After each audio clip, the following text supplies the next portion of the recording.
Mengawali seluruh kebenaran firman Allah, mari kita kembali satu di dalam doa. Sungguh Bapa, karena kebaikan-Mu kami boleh ada sampai hari ini. Karena itu Bapa, kami mau lagi duduk di kaki-Mu Tuhan. Kami mau belajar tentang kebenaran firman Allah. Kami mau dituntun oleh Allah sepanjang hari ini. Tuhan, kami berdoa untuk semua alat, bahkan cuaca, terutama di tempat hamba-Mu. Tuhan tolong supaya tidak ada satupun Bapa yang mengganggu seluruh perjalanan pemberitaan firman Tuhan di saat ini. Kami tolak segala kuasa-kuasa kegelapan yang hendak menghancurkan seluruh acara saat teduh pagi hari ini. Biar Tuhan berkati setiap fasilitas kami, alat sinyal, cuaca Tuhan berkati, kami taruh dalam kendali Allah. Dan kami mohon Bapa Roh Kudus-Mu hadir dan senantiasa mengartikan firman ini bagi kami. Tuhan, sekali lagi kami dengan kekuatan diri sendiri tak akan mampu untuk mengerti firman-Mu. Karena firman-Mu terlalu kudus, terlalu suci Tuhan. Sebab itu Tuhan, kuduskan hati kami, sucikan hati kami, sucikan seluruh kehidupan kami. Supaya firman ini layak untuk ada di dalam seluruh kehidupan kami. Bapa, kami telah membuka hati kami lewat kidung-kidung pujian kami, penyembahan kami. Sekarang isilah hidup kami Bapa dengan kebenaran firman-Mu. Dalam nama Yesus Tuhan kami berdoa dan menyerahkan waktu ini, bibir mulut hamba-Mu ini Tuhan, Engkau memberkatinya.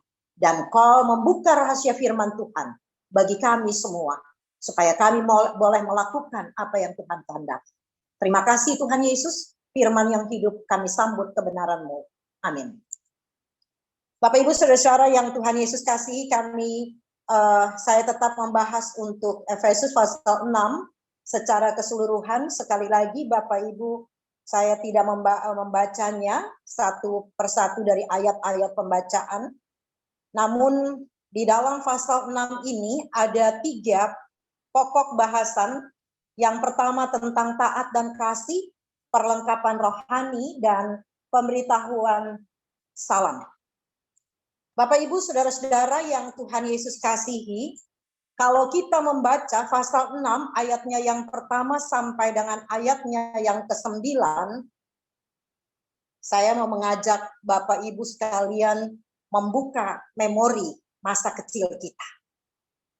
Masa di mana kita bertumbuh dan saat-saat anak-anak, pasti Bapak Ibu merasa bagaimana didikan orang tua kita masing-masing. Bagaimana cara orang tua mengajar kita dan bagaimana ketika kita mengalami hal yang salah dan orang tua terkadang mengambil rotan kemudian memukul kita.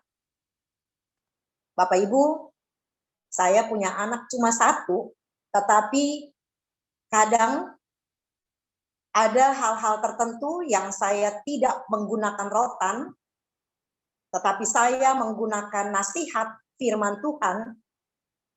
Namun kalau sudah tidak bisa didengar, terkadang rotan itu saya gunakan untuk mengajar dia. Dan itu dikatakan dalam Amsal 13 ayat 24, di mana di situ dikatakan, siapa tidak menggunakan tongkat membenci anaknya, tetapi siapa mengasihi anaknya menegur dia pada waktunya. Artinya Bapak Ibu Saudara-saudara yang Tuhan Yesus kasihi, kalau dulu kita pernah dididik karena pernah dipukul sama mama dan papa, pasti ada tujuannya.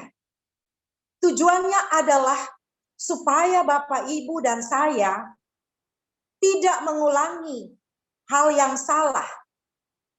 Dengan tanda kutip, terkadang apa yang dikatakan oleh orang tua juga terkadang belum tentu benar.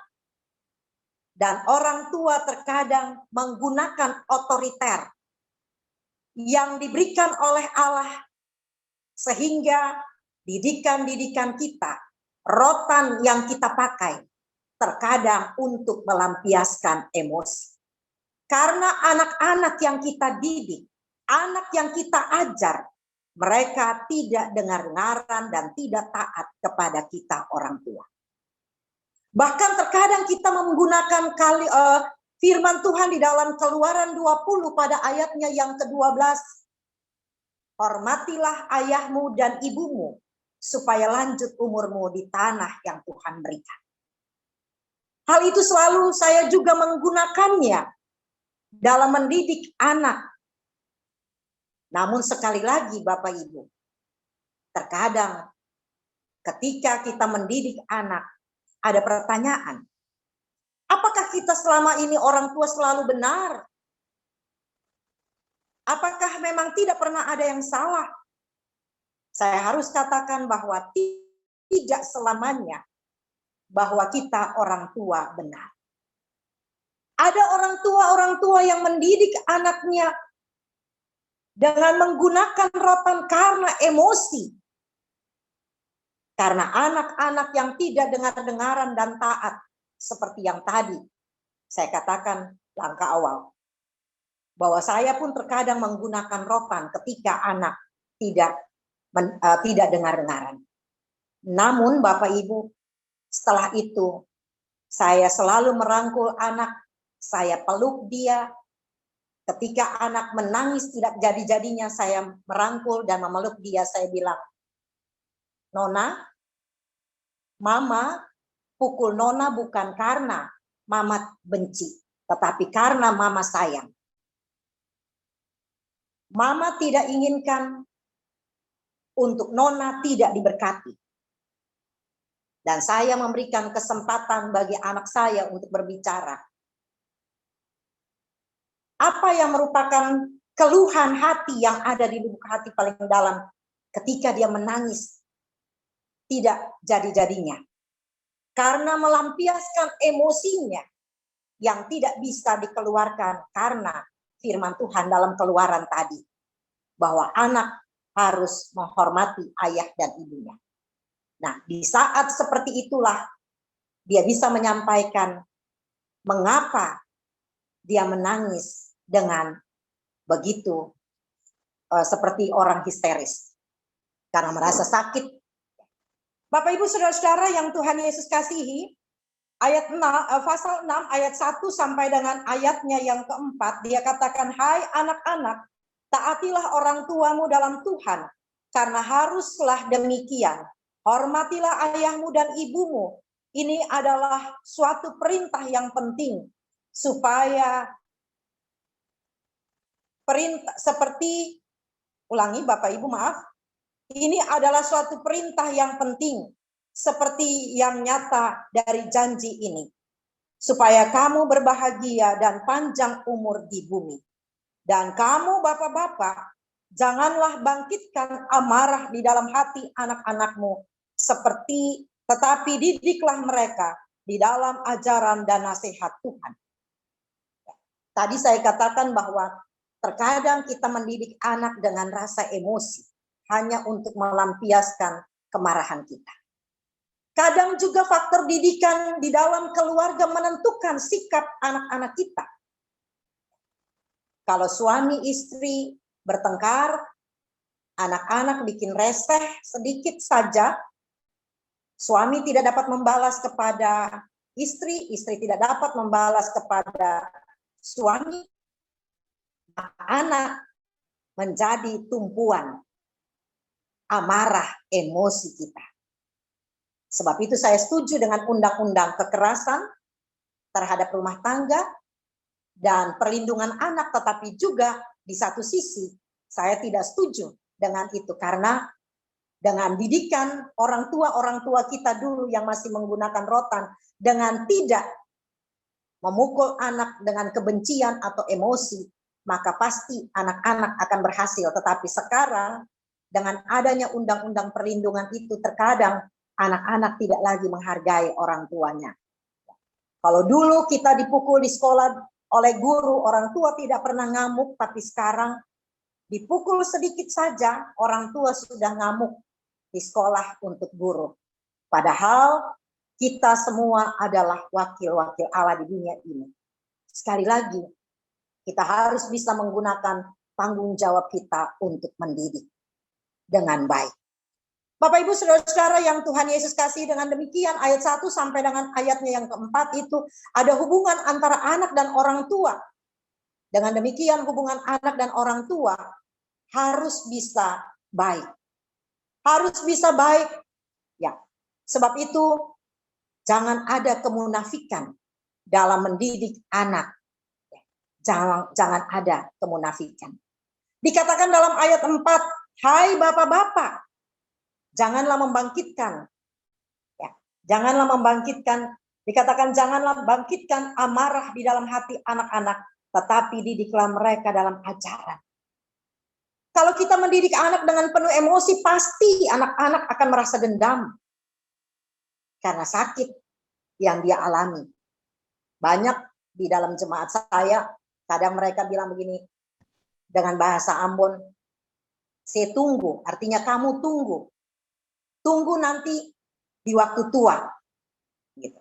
Di saat tidak lagi kuat. Nah, saat kita dalam keadaan-keadaan yang sudah lemah, barulah di situ anak merasa diri kuat. Karena kita orang tua salah mendidik. Sebab itu bapak-bapak dan ibu-ibu juga, bahkan kita semua selaku orang tua, gunakanlah tanggung jawab kita. Di hari ini bahkan sepanjang Tuhan memperkenankan kita hidup, mendidik anak dalam takut akan Tuhan. Jangan dengan emosi. Jangan membangkitkan dan rasa dendam anak itu ada karena didikan kita yang selalu penuh dengan kekerasan dan tidak takut akan Allah. Tidak mendidik anak-anak dalam kebenaran firman Allah. Bapak Ibu Saudara-saudara yang Tuhan Yesus kasih, dengan demikian untuk mendidik anak, kita perlu menyerahkan anak untuk Tuhan. Dan dikatakan dalam Ibrani 1 ayat 9, kita mesti mengajar anak dalam takut akan Tuhan untuk membenci dosa. Untuk membenci dosa. Demikian juga kita harus mengajar anak untuk taat kepada orang tua lewat disiplin Alkitabiah. Bagaimana kita orang tua mau mendidik anak kalau kita sendiri tidak hidup bersandar kepada Allah, tidak hidup dalam takut akan Allah, tidak belajar kebenaran firman Allah? Pasti kita akan salah menggunakan tanggung jawab untuk mendidik anak. Bapak Ibu Saudara-saudara yang Tuhan Yesus kasih, Amsal 3 ayat 11 sampai dengan 12, dia katakan, hai anakku, janganlah engkau menolak didikan Tuhan dan janganlah bosan untuk memperingatkannya. Karena Tuhan memberi ajaran kepada orang yang dikasihi. Bukan hanya untuk anak-anak, tetapi juga untuk kita belajar dari pokok kebenaran firman Allah itu. Untuk bisa mendidik anak. Bapak Ibu Saudara-saudara yang Tuhan Yesus kasih, itu yang mau dikatakan supaya jangan ada kebencian dalam hati anak. Jangan ada dendam, jangan ada rasa sakit hati atau kepahitan dalam kehidupan anak. Ayat 5 sampai dengan 9, di mana di situ terlihat bahwa ada hubungan hamba dan tuan. Bapak Ibu Saudara-saudara yang Tuhan Yesus kasihi, dikatakan di dalam ayat 5 sampai dengan ayatnya yang ke-9, hubungan antara hamba dan tuan. Saya harus bilang, jangan ada kemunafikan pula. Tetapi kita sebagai hamba dan tuan, kita misalnya saja sebagai pimpinan, baik di tempat di mana kita bekerja, baik di dalam jemaat-jemaat kita yang Tuhan percayakan untuk melayani, baik di tengah-tengah masyarakat. Paulus mau mengajarkan bukan hanya untuk orang-orang di Efesus, tetapi juga untuk kita, bahwa jangan ada kemunafikan. Di dalam ayat 6 dia katakan bahwa jangan hanya di hadapan mereka saja untuk menyenangkan hati orang, tetapi sebagai hamba-hamba Kristus yang dengan segenap hati melakukan kehendak Allah. Artinya Bapak Ibu, supaya kita melakukan seluruh tanggung jawab kepemimpinan kita dalam ketulusan dan dalam takut akan Tuhan. Sekalipun kita pimpinan, tetapi kita mesti menjadi pola dan teladan bagi orang banyak. Jangan memaksa kehendak kita, Terkadang kita memaksa kehendak kita untuk orang-orang kecil, orang-orang lemah terus ditindas karena kepentingan-kepentingan kehidupan ini. Bahkan Bapak Ibu Saudara-saudara yang Tuhan Yesus kasihi, dengan kekayaan, dengan kedudukan kita selalu menggunakan segala sesuatu untuk mengancam orang-orang lemah. Bapak Ibu Saudara-saudara yang Tuhan Yesus kasihi, dengan demikian ayatnya yang ke-7 sampai dengan ayatnya yang ke-9 dia katakan, dan dengan rela menjalankan pelayanan seperti orang-orang melayani Tuhan dan bukan manusia.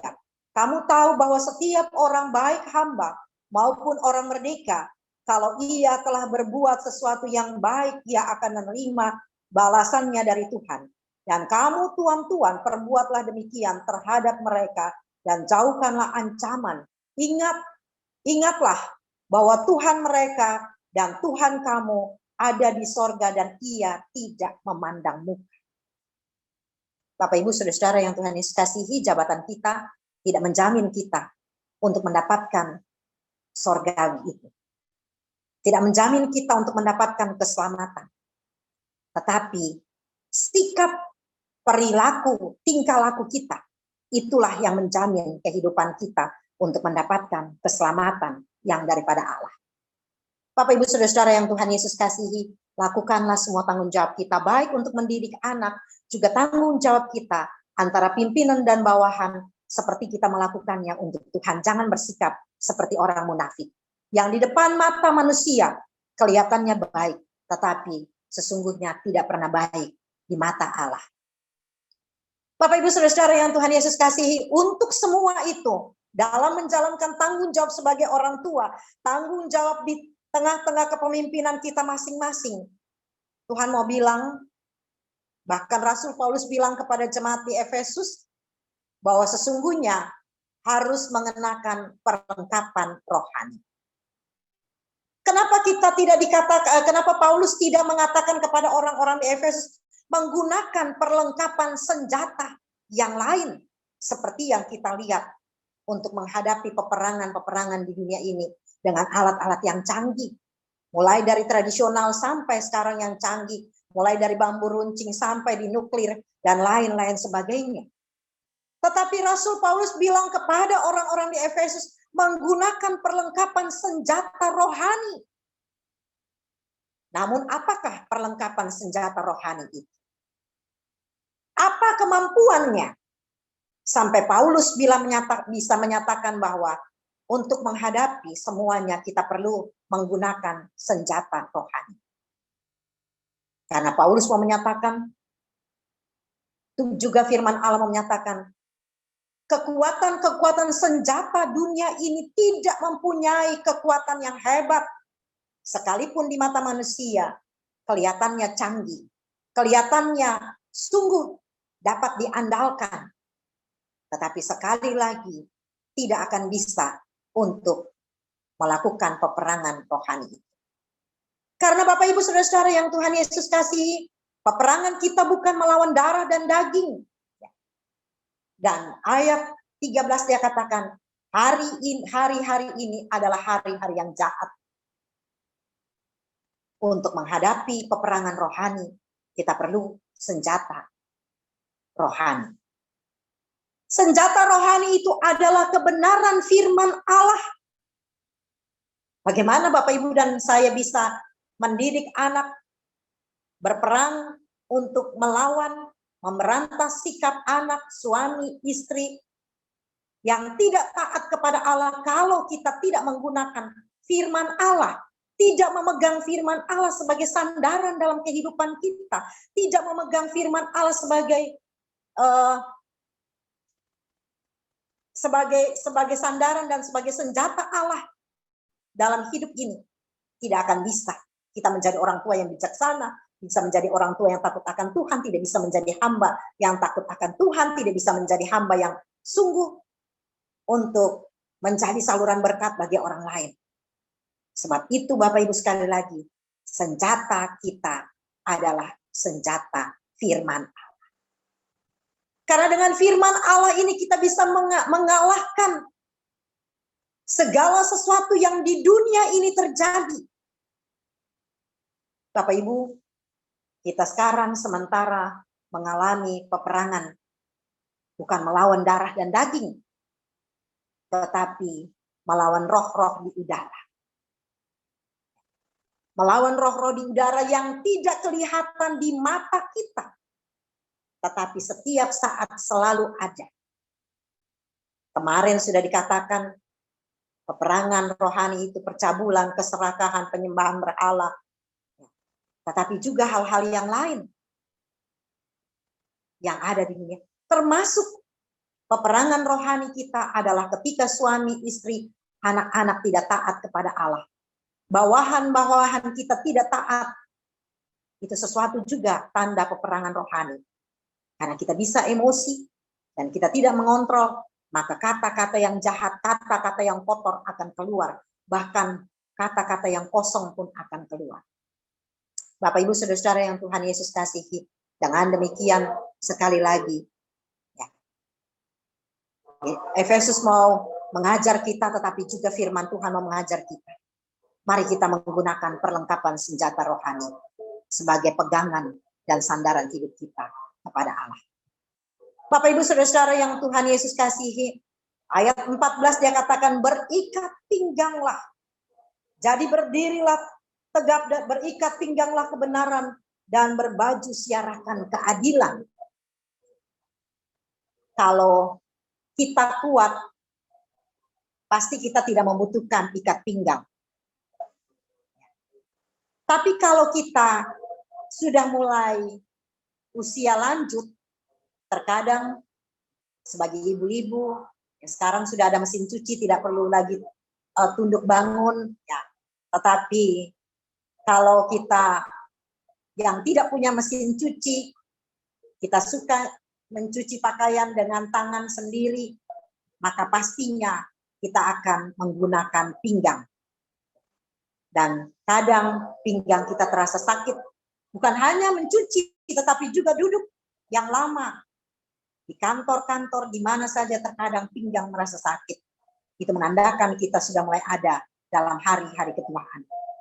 Dan di saat seperti itulah kita membutuhkan ikat pinggang, supaya kita kuat. Namun yang mau dikatakan di sini bukan hanya ikat pinggang dari kain dan lain-lain sebagainya, tapi supaya kita berdiri tegap adalah hanya kebenaran firman Allah. Berbaju siarakan kebenaran. Tidak akan bisa mendapatkan kebenaran selain di luar, selain di dalam firman Allah. Di luar sana kita tidak akan bisa mendapatkan kebenaran untuk kuat menghadapi tantangan-tantangan kehidupan. Bapak Ibu Saudara yang Tuhan Yesus kasihi, supaya kita juga kuat, kita harus membaca firman Tuhan setiap saat dan berdoa, bahkan meminta kuasanya. Ada di dalam ayat 17 dan ayat 18 yang dikatakan, dan terimalah ketopong keselamatan pedang roh, yaitu firman Allah, dan dalam segala doa dan permohonan berdoalah setiap waktu di dalam roh dan berjaga-jagalah di dalam doamu itu dengan permohonan yang tak putus-putusnya untuk segala orang kudus. Bapak Ibu Saudara yang Tuhan Yesus kasihi, terkadang dalam doa-doa kita pun hanya sekedar doa. Kita tidak meminta kuasa daripada Allah untuk terus peka terhadap seluruh kehidupan dunia ini dan peka terhadap suara Allah. Sebab itu hari ini Tuhan mau bilang buat kita juga, belajar untuk berdoa bukan hanya sekedar mengucap kata, tetapi dengan kesungguhan hati. Baik sebagai ibu-ibu, bapak-bapak, sebagai orang percaya, sebagai hamba-hamba. Mari kita berdoa dengan sungguh kepada Allah. Bukan hanya satu kali, tetapi dikatakan setiap waktu. Jadi tidak ada batas untuk kita berdoa. Setiap waktu kita harus ada dalam hadirat Allah. Harus ada dalam hubungan dengan Allah. Bapak Ibu Saudara-saudara yang Tuhan Yesus kasihi, ayat 19 sampai dengan ayatnya yang ke-20. Dia katakan, juga untuk aku, supaya kepadaku jika aku membuka mulutku, dikaruniakan perkataan yang benar, agar keberanian untuk memberitakan rahasia Injil, yang kulayani sebagai utusan, yang dipengerjakan. Berdoalah supaya dengan keberanian aku menyatakan sebagaimana seharusnya aku berbicara. Bapak Ibu Saudara yang Tuhan Yesus kasihi, sekali lagi firman Tuhan mau katakan bahwa kita harus bergantung kepada Tuhan. Kapan dan di mana saja kita harus bergantung kepada Allah.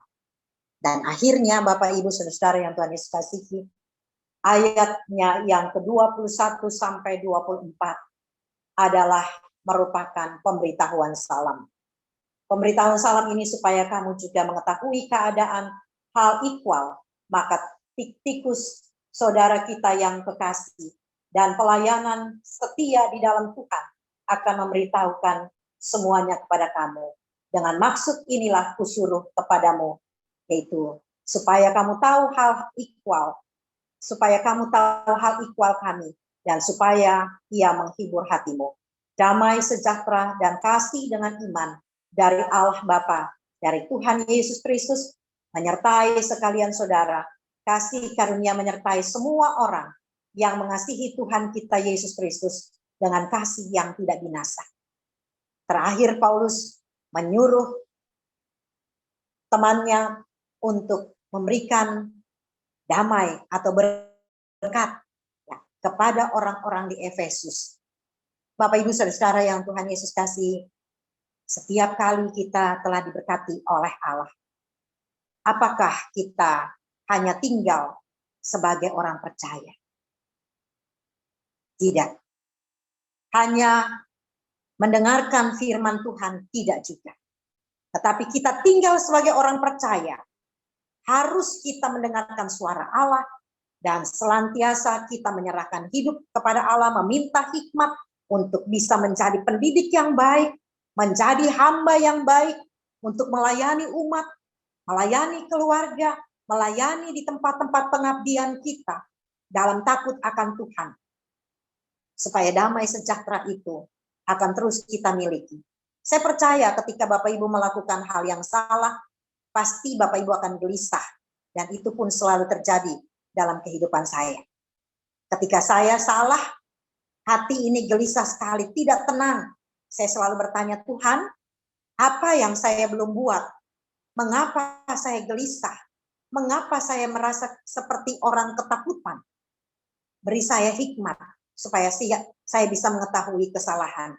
Dan mohon ampun daripada Bapa kalau semua ada hal yang salah sepanjang hari ini.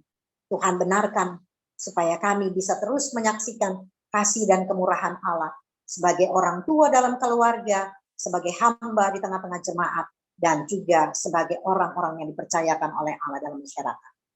Bapak Ibu Saudara yang Tuhan kasih, sekali lagi, mari kita hidup dalam hadirat Allah. Memintalah petunjuk supaya kita tidak dengan emosi mendidik anak, tapi dalam takut akan Allah, kita menyerahkan seluruh kehidupan anak-anak kita, keluarga rumah tangga kita, negeri dan jemaat di mana kita ada, masyarakat kita, bangsa kita, dalam takut akan Allah. Tuhan menyertai kita. Shalom. Mari kita satu di dalam doa. Kami bersyukur dan berterima kasih Tuhan, sebab firman-Mu mengingatkan kami dalam tanggung jawab orang tua, tanggung jawab sebagai orang-orang percaya untuk mendidik, mendewasakan anak-anak dalam takut akan Allah. Bahkan kami mau melakukannya seperti kami melakukan kepada Tuhan. Dalam kerendahan hati, pakai kami Bapa untuk terus menjadi hamba-Mu di tengah-tengah pengabdian kami masing-masing. Tuhan berkati kami. Biarlah dengan kebenaran firman Tuhan di hari ini, kami mau berjalan sesuai dengan kehendak-Mu.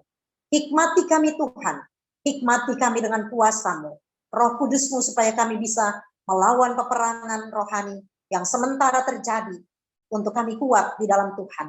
Tidak dipenuhi dengan emosi, tidak dipenuhi dengan kemunafikan, tapi ketulusan hati kami lakukan hanya untuk Tuhan. Terpuji-pujilah Bapa dalam Yesus Kristus yang senantiasa memberikan kebenaran firman Allah untuk menjadi pelita bagi kehidupan kami. Tolong kami Tuhan sekali lagi, supaya iblis tidak mengambil kebenaran firman ini dari dalam kehidupan kami. Supaya kami tetap bisa melakukan apa yang Tuhan kehendaki, menjadi hormat dan kemuliaan bagi Allah. Hamba serahkan seluruh kebenaran firman ini kepada Allah.